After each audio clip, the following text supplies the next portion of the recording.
Implementation of the Master Plan on Recovery and Reconstruction in areas devastated by Super Typhoon Yolanda will now go full blast. This with the President's approval of the Post-Disaster Needs Assessment. A total of 104.6 billion pesos will be allotted for the undertaking. Rocky Ignacio with the details.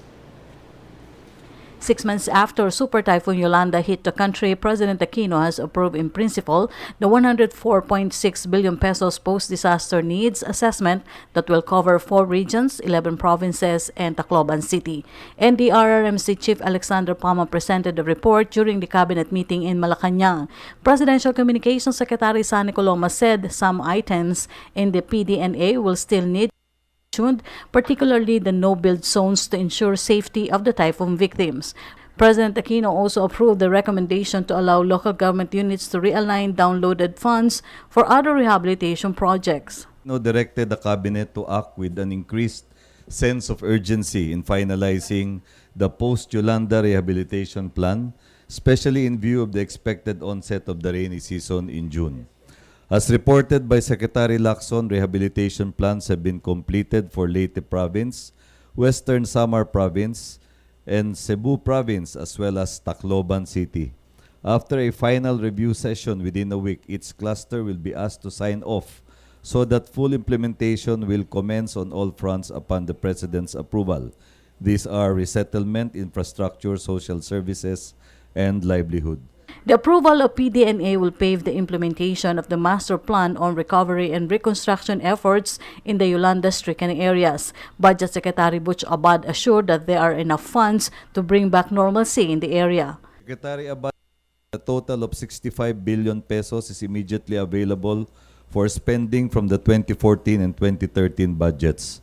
Of this amount, he said that the DBM has released 32.2 billion pesos.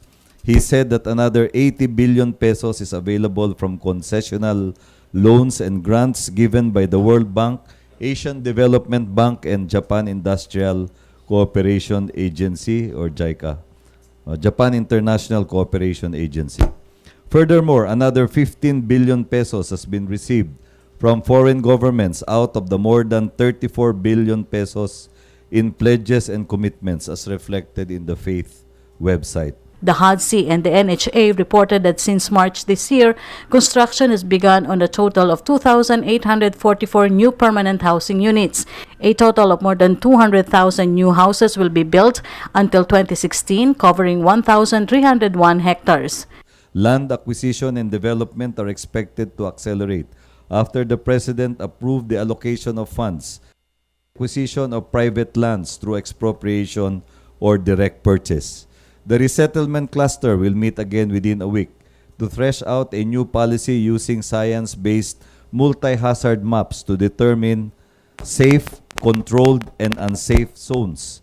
This will address the problems posed by the strict implementation of the no-build zone policy, especially in coastal and tourist-oriented areas. The meeting lasted for almost 6 hours. President Aquino will convene another cabinet meeting by end of May to get progress and specific contingency measures for the onset of the rainy season. For the People's Television, Rocky Ignacio.